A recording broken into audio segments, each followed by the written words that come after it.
नमस्कार, मैं पेन वाजपेयी अपने YouTube channel math Pen Vajpayee पे आपका बहुत बहुत स्वागत करता हूं।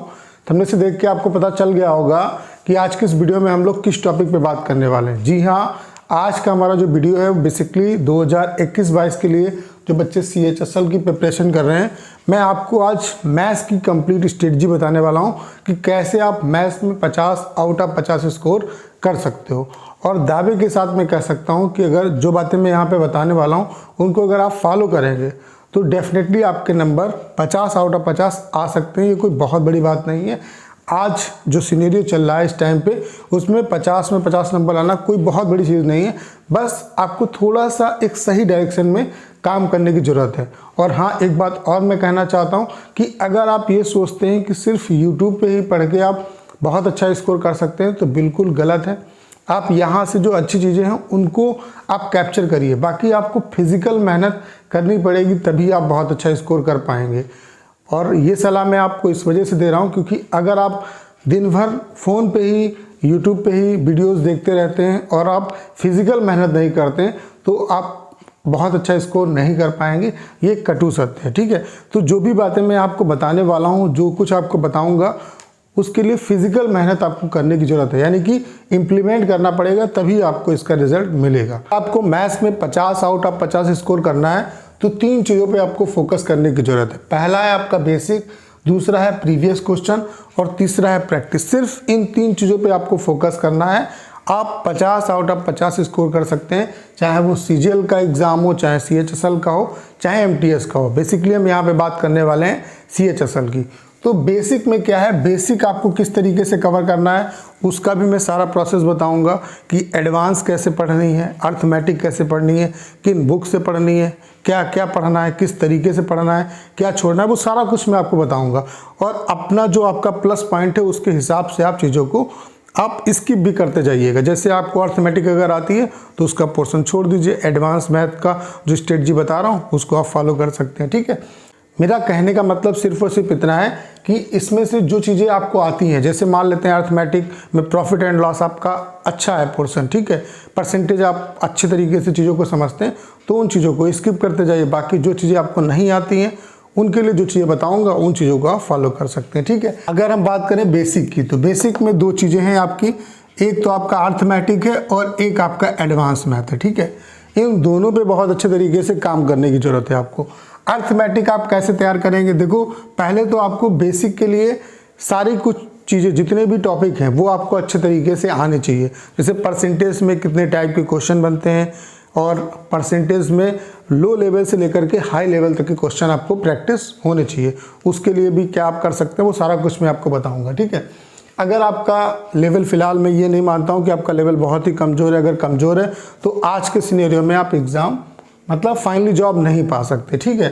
तो अगर बहुत ज़्यादा कमज़ोर है तो इतना टाइम भी नहीं है कि आप उसे इम्प्रूव कर सकोगे, क्योंकि उसके लिए पहले आपको बेसिक बुक्स पढ़नी पड़ेगी, ठीक है। तो ये मैं मान के चल रहा हूँ कि आप ठीक ठाक पढ़ने वाले हैं और उसके हिसाब से मैं आपको बता रहा हूँ। तो अर्थमेटिक के लिए आप क्या कर सकते हैं, आप जो राकेश सर के जो आपके नोट्स हैं, हैंड रिटेन जो नोट्स हैं, उनसे जो अपने टॉपिक हैं उनको आप एक बार अच्छे तरीके से पढ़ सकते हैं। जैसे परसेंटेज है, परसेंटेज में बेहतरीन क्वेश्चन और ज़्यादा क्वेश्चन भी नहीं कराए उन्होंने, और इतने क्वेश्चन कराए हैं ताकि आपका जो कॉन्सेप्ट है वो क्लियर हो जाए। तो इसी तरीके से प्रॉफिट एंड लॉस सारे जो चैप्टर हैं और एडवांस के भी जो चैप्टर हैं वो उन्होंने क्लियर करा रखे हैं, ठीक है। तो वहाँ से आप पढ़ सकते हैं, ठीक है। अब एडवांस में किन किन पोर्शन में आपको दिक्कत आएगी वो भी मुझे पता है। आपको प्रिज्म और पिरामिड का जो सेक्शन है वो अच्छे से क्लियर नहीं होता होगा, जो कोऑर्डिनेट ज्योमेट्री है वो अच्छे तरीके से क्लियर नहीं होती होगी, जो आपकी ज्योमेट्री वाला सेक्शन है वो किस तरीके से तैयार करना है उसके बारे में आपको बताने वाला हूँ। देखिए, अगर हम बात करें आपकी कोऑर्डिनेट ज्योमेट्री, ठीक है, उसके अलावा अगर हम बात करें आपकी, एक होगा कोऑर्डिनेट ज्योमेट्री और एक आपका हो गया प्रिज्म एंड पिरामिड, ठीक है, प्रिज्म एंड पिरामिड, ठीक है, पिरामिड। तो इसको कहाँ से तैयार करना है, जो कोऑर्डिनेट ज्योमेट्री और प्रिज्म और पिरामिड है, ये आपका SD यादव की जो बुक है उसमें बहुत अच्छे तरीके से दिया हुआ है। अगर आप एक बार पढ़ लेंगे तो प्रिज्म और पिरामिड के चाहे कैसे भी क्वेश्चन आ जाए, यहाँ से आप बेसिक सीख जाएंगे और फिर आप किसी भी एडवांस बुक से या जो प्रीवियस क्वेश्चन है प्रिज्म और पिरामिड के वो उठा के करिए, सारे क्वेश्चन आप कर ले जाएंगे। इसी तरीके से कोऑर्डिनेट ज्योमेट्री जो है बहुत अच्छे तरीके से इस बुक में पढ़ा रखा है, तो इससे अगर आप एक बार कोऑर्डिनेट ज्योमेट्री पढ़ लेंगे तो कोऑर्डिनेट ज्योमेट्री के फिर प्रीवियस क्वेश्चन सारे कर डालो, सारे आप कर ले जाओगे इसी के कॉन्सेप्ट से, ठीक है। उसके बाद अगर हम बात करें ज्योमेट्री की, तो ज्योमेट्री आपको पढ़ना है, लूसेंट की एक बुक आती है, ठीक है, लूसेंट की एडवांस मैथ्स की बुक आती है, उससे आप ज्योमेट्री का सेक्शन पढ़ सकते हो, ठीक है। बाकी ट्रिग्नोमेट्री के लिए नॉर्मली जो राकेश सर की बुक है इसमें ट्रिग्नोमेट्री अच्छे तरीके से दिया हुआ है। जो मेन ये फंसाने वाले चैप्टर हैं ये आप यहाँ से पढ़ सकते हो, ठीक है। तो यहाँ से आपने अपना अर्थमेटिक का पोर्शन कवर कर लिया और एडवांस का कर लिया। इसके लिए आपको परेशान होने की ज़रूरत नहीं है। अभी मैं आपको ये भी बताऊंगा इसका सल्यूशन क्या है, ठीक है। इतना आपको करना पड़ेगा और इसमें कोई बहुत बड़ी बात नहीं है। जैसे आपको अगर आपने ये अर्थमेटिक पढ़ रखा है, ठीक है, तो आप इसको स्किप कर सकते हैं, डायरेक्ट आप प्रीवियस क्वेश्चन पे आ सकते हैं। एडवांस के जैसे इन पोर्शन में अगर आपको दिक्कत हो रही है तो इन चीज़ों को जो मैंने आपको बताया कि इन बुक्स को फॉलो करिए तो आप इनसे कर सकते हैं, तो इससे आप इन चीज़ों को करिए, ठीक है। उसके बाद बात करें प्रीवियस क्वेश्चन की। देखिए प्रीवियस जो क्वेश्चन है वो बहुत ही ज़्यादा इंपॉर्टेंट रोल प्ले करेगा। प्रीवियस ईयर क्वेश्चन में आपको सबसे पहले जो फोकस करना है वो CHSL पे करना है। CHSL के ज़्यादा पुराने लगाने की ज़रूरत नहीं है, जो लेटेस्ट क्वेश्चन है जैसे 2017 के अगर आप देखोगे तो लगभग जो क्वेश्चन पूछने का पैटर्न है वो एक ही जैसा है, सभी पेपर में सेम तरीके के क्वेश्चन सेट किए गए हैं, बस उनकी डिजिट चेंज है। तो पहले CHSL के जो क्वेश्चन है उनकी प्रैक्टिस कर लो, उसके बाद छोड़ना आपको कोई भी नहीं है, चाहे CGL का क्वेश्चन हो, चाहे MTS का क्वेश्चन हो, चाहे CPO का क्वेश्चन हो, सारे क्वेश्चन की आपको प्रैक्टिस करनी है। उसके लिए आप जो किरण पब्लिकेशन की बुक आती है 11,000 प्लस करके बुक आती है, उसमें सारे क्वेश्चन आपको मिल जाएंगे। उससे आप सारे जो क्वेश्चन हैं एडवांस के, अर्थमेटिक के और जितने भी एग्जाम में बता रहा हूँ इन सारे क्वेश्चन को आप SSC GD के क्वेश्चन सभी क्वेश्चन आपको मिल जाएंगे, तो वो आप कर सकते हैं। तो इस बुक का सलूशन मैं यहाँ पे बहुत जल्द स्टार्ट करने वाला हूँ, तो उससे आपको बेनिफिट मिलेगा, ठीक है। प्रीवियस ईयर क्वेश्चन है उन पे आपको बहुत अच्छे तरीके से काम करने की जरूरत है, क्योंकि प्रीवियस जो क्वेश्चन है वो इम्पॉर्टेंट हमेशा के लिए इम्पॉर्टेंट होता है। अब जैसे जो क्वेश्चन CPO में पूछा गया, हो सकता है इस बार आपका CHSL में उसको ट्राई कर दिया जाए, हो सकता है CGL मेंस में जो क्वेश्चन आया हो वो आपका इस बार आ जाए। और ये होता है, अमूमन ऐसा होता है कि जो क्वेश्चन CHSL में पूछा जाता है वो CGL मेंस में आता है और CGL मेंस वाले क्वेश्चन को भी यहाँ पे डाला जाता है। तो आप क्वेश्चन मेंस वाले भी लगाइए और ये भी लगाइए। कहने का मतलब है कि प्रीवियस क्वेश्चन SSC के किसी भी एग्जाम में जो आया है उसकी प्रैक्टिस आपकी होनी चाहिए, वो क्वेश्चन आपकी नज़र के सामने से होकर के एक बार जरूर जाना चाहिए, ताकि वो क्वेश्चन अगर आए तो आप उसे ईजिली कर लो, ठीक है।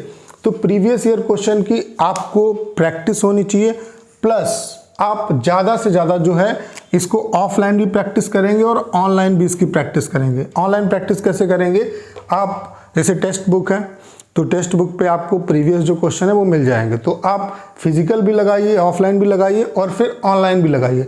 तो फिर जब आप सेट लगाएंगे तो उसमें आप खुद देख पाएंगे कि कितना डिफरेंस आ रहा है, ठीक है। उसके अलावा जो टेस्ट सीरीज़ हैं उन पे फोकस करिए, कोशिश करिए कि आप डेली एक टेस्ट जरूर दीजिए, क्योंकि टेस्ट सीरीज देने से आपको फ़ायदा क्या होगा कि आपको ये पता चल पाएगा कि आपका वीकर सेक्शन क्या है और स्ट्रॉन्ग सेक्शन क्या है, किस पोर्शन में आप कमज़ोर हैं, कहाँ के क्वेश्चन आप छोड़ रहे हैं और कौन से क्वेश्चन आप इजीली कर लेते हैं। तो वहाँ से आप इवेल्युएट करिए कि मुझे किस पोर्शन पे काम करने की ज़रूरत है। आपको जो भी चीज़ें मैंने बताई, जैसे जो एडवांस का पोर्शन, ऐसा नहीं कि आप उसे स्किप करेंगे तो आप बहुत अच्छा स्कोर कर सकते हैं। आपको अर्थमेटिक और एडवांस दोनों पे पकड़ बनानी पड़ेगी, ठीक है। तो बेसिक पे अच्छे तरीके से काम करिए, बेसिक फंडामेंटल आपके बहुत अच्छे तरीके से क्लियर होने चाहिए। तो बेसिक के लिए मैंने आपको बता दिया कि राकेश सर की जो बुक है, जो राकेश सर के जो नोट्स हैं वो एक बहुत अच्छा सोर्स है आपके बेसिक तैयार करने का, ठीक है। उन्हें अच्छे तरीके से पढ़िए। अदरवाइज़ राकेश सर के जो नोट्स हैं उनका जो सोल्यूशन है वो मैं आपका करवा दूंगा, इसके लिए मैं पोल करा लूँगा। अगर आप चाहेंगे तो मैं उसका सोल्यूशन भी करा दूंगा आपको। उसके अलावा किरण की जो बुक है उसका भी सोल्यूशन कराऊंगा। तो पूरे जो ये वीडियो है इसका सार सिर्फ यही है कि आपको फोकस किस पे करना है, बेसिक अपना बहुत अच्छे तरीके से कवर करना है, अर्थमेटिक और एडवांस दोनों का। आपको अर्थमेटिक पे भी अच्छी पकड़ होनी चाहिए, एडवांस की भी। कैसे करेंगे वो भी मैंने आपको बता दिया। उसके बाद प्रीवियस ईयर क्वेश्चन पे बहुत अच्छे तरीके से पकड़ बनानी है। CHSL के अलावा आपको जितने भी एग्ज़ाम SSC के हुए हैं उन सभी के क्वेश्चन को आपको करना है बहुत अच्छे तरीके से। उसके अलावा ऑफलाइन के अलावा आपको ऑनलाइन भी प्रीवियस जो क्वेश्चन है वो उसकी प्रैक्टिस आप कैसे करेंगे, जब आप सेट लगाएंगे तो उनकी प्रैक्टिस आपकी हो जाएगी। तो बस इन 3 चीज़ों पे आपको काम करना, आप बहुत अच्छा स्कोर कर सकते हैं। बस प्रीवियस ईयर क्वेश्चन पे अच्छे तरीके से काम करिए। बेसिक अच्छा आपको करना है। बेसिक वाला जो पोर्शन है उसके लिए आप एक टाइम डिसाइड कर लीजिए कि मुझे 15 से 20 दिन के अंदर अपना जो बेसिक पूरा मतलब जितने भी मतलब बेसिक के जितने भी चैप्टर हैं उनको मुझे 15 से 20 दिन के अंदर सारे कवर कर लेने हैं जिन जिनमें मुझे दिक्कत है, ठीक है। उसके बाद साथ ही साथ आप प्रीवियस जो क्वेश्चन है उनकी प्रैक्टिस भी स्टार्ट कर दीजिए। और ऑनलाइन के लिए आप ऑनलाइन प्रैक्टिस के लिए आप जो टेस्ट सीरीज़ है उसको दे सकते हैं। इससे आपका कंप्लीट तरीके से प्रिपरेशन होती रहेगी। और टेस्ट आपको ज़रूर देना है, ऑनलाइन जो मॉक टेस्ट है उनको ज़रूर देना है, क्योंकि उससे एक रिदम भी आएगी। आपको पता चलेगा कि हाँ हमें किस चीज़ पे ज़्यादा काम करना है, किस चीज़ पे कम काम करना है, और एक कम से कम एक सेटिस्फैक्शन रहता है मॉक टेस्ट देने के बाद कि हाँ आज कुछ पढ़ा है। नहीं तो आप रेंडमली ऐसे पढ़ेंगे तो पता चला 1 घंटे मैथ्स पढ़ रहे हैं, 2 घंटे इंग्लिश पढ़ रहे हैं, कुछ शेड्यूल नहीं होता है। जब आप मॉक टेस्ट देंगे तो उससे कहीं ना कहीं एक सेटिस्फैक्शन भी महसूस होता है और एक पढ़ने का आपको रोड मैप पता चलेगा, ठीक है। तो मैथ्स की जो कंप्लीट स्ट्रेटजी है वो मैंने आपके बीच में शेयर कर दी। कोई ऐसा नहीं है जादू होता है, जादू के थ्रू लोग बहुत अच्छा स्कोर कर लेते हैं, जादू के थ्रू एग्ज़ाम पास कर लेते हैं। ये जितनी भी चीज़ें मैं आपको बता रहा हूँ ये आपको करनी पड़ेंगी। इसीलिए मैंने आपसे कहा कि फिज़िकल मेहनत करनी पड़ेगी। जब मेहनत करेंगे, इन सारी चीज़ों को करेंगे, जो लोग अच्छा स्कोर करते हैं वो वाकई में इन सारी चीज़ों को, ये जो प्रोसेस है इससे आपको गुजरना ही पड़ेगा। आप इस साल मेहनत नहीं करेंगे, अगले साल इतना करना पड़ेगा, अगले साल नहीं करेंगे उसके बाद करना पड़ेगा, करना आपको पड़ेगा ही, ठीक है। तो मेहनत करनी पड़ेगी, ऐसे काम नहीं चलेगा आपका। सिर्फ फ़ोन पे आप वीडियोस देख रहे हैं, टाइम पास कर रहे हैं, उससे काम नहीं चलेगा। अब स्ट्रेटजी मैंने बता दी, इस पे काम करना आपका काम है। आप इस पे मेहनत करिए, सारा कुछ मैंने सजेस्ट कर दिया। अच्छे तरीके से अगर काम करेंगे तो डेफिनेटली आप बहुत अच्छा स्कोर करके आएंगे। उसके अलावा इंग्लिश की स्ट्रेटजी क्या होगी, इंग्लिश के लिए कौन सी बुक आपको पढ़नी है, जीएस की स्ट्रेटजी क्या होगी, कौन सी बुक पढ़नी है, रीजनिंग पे किस तरीके से काम करना है, उसकी कंप्लीट स्ट्रेटजी इस चैनल पे लगातार आपको मिलती रहेगी। अलावा कंप्लीट जो आपकी मैथ्स है उसकी जिम्मेदारी पूरी मेरी है। आपको मैं कंप्लीट मैथ्स इस चैनल पे पढ़ाऊँगा, जिसमें मैं सोच रहा हूँ कि राकेश सर के जो नोट्स हैं उनका मैं सोल्यूशन आपको कराऊं, और जो किरण पब्लिकेशन की बुक है उसका सोल्यूशन मैं आपको कराऊं, और बाकी जो प्रीवियस ईयर क्वेश्चन है वो तो हम लोग डिस्कस करते ही रहेंगे। उसके लिए भी हमने लाइव क्लास के बारे में सोच लिया है, ठीक है। सारा कुछ मैं प्लान कर रहा हूं, बस आप लोग सपोर्ट करते रहिए। इस चैनल पे आपकी कंप्लीट मदद की जाएगी। आपको करना क्या है, इस वीडियो को ज़्यादा शेयर करना है, और अगर आप चैनल पर नए हैं और आपने अभी तक इसे सब्सक्राइब नहीं किया है तो प्लीज़ चैनल को सब्सक्राइब करना मत भूलिएगा।